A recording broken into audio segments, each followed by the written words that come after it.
raw theater gameplay from his perspective. And what you'll notice is he's playing incredibly fast because he's trying to accomplish his own 52.5 TDM kill challenge. So on this opening rush, you'll see he kind of pushes aggressively to his right side, kind of pre-aiming this little left section. Someone pops up on the minimap, slides out, easy little kill. So the only information he has so far is these couple red dots right in front of him.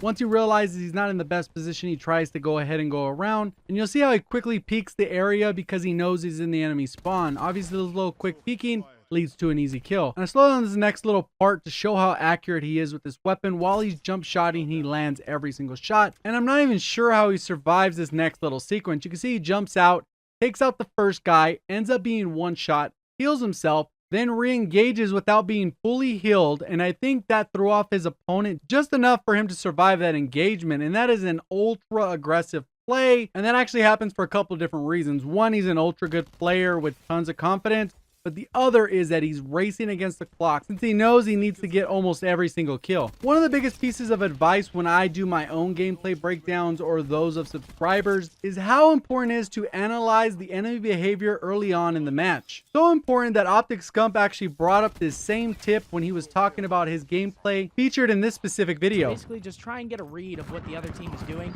You can usually tell within the first like 20 to 30 seconds what they're gonna do because their break off is usually where they're gonna go the whole map.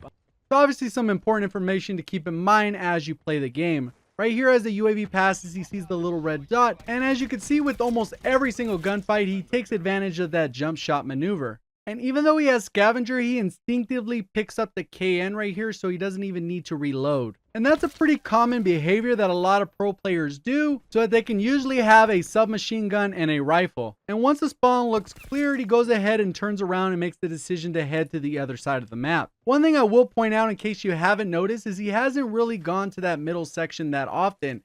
Typically in public matches, you want to stay to the outskirts because you're significantly less likely to get outflanked. So he gets a nice little double kill and manages to survive with 1 health from someone shooting at him from the distance. And as you can see on screen, he just called in his strike team and attack chopper, which will help a ton with map control and allow him to get further ahead in the kill count. So if you're trying to go for this challenge, I recommend using the same streaks as him or swapping that attack chopper out for a sniper's nest. And you can see how aggressive he is at attacking this spawn flip, trying to even beat out his teammates to the spawn. Another big tip that he gave to help out with completing this challenge is the choice of specialists. So here's what he had to say. Next tip, use Tempest. It's so good. And I don't think that's a huge surprise to anyone because I think we've all seen how powerful the Tempest can be. And as that Tempest is running out, you can see that his strike team as well as his attack chopper are absolutely demolishing the enemy team. And those are the types of streaks that have a huge impact on how your opponents play and provide you a little bit of protection along the way. So in this next little sequence, what I want to point out is that he continues to still play very aggressive, but look at how far he goes into the enemy spawn.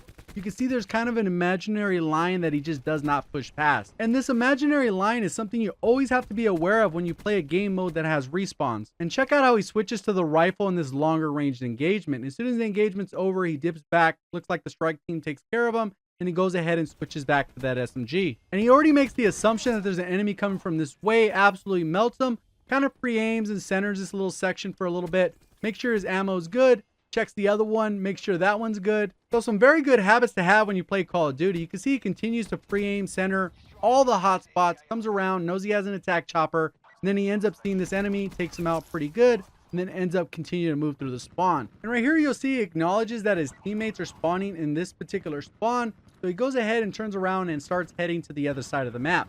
So at this point in the match, one of the things that's making it feel like a running simulator is you can see that the teammates are deep in the enemy spawn, and that makes it a little bit harder to predict. And for the most part, it makes it so you have to run back and forth between the two spawns. And like I mentioned earlier, that attack chopper will influence the enemy team. And right here you can see it's kind of encouraged them to camp in this little room. And obviously, since he's racing to get as many kills as possible, he can't actually stay in this stalemate for very long.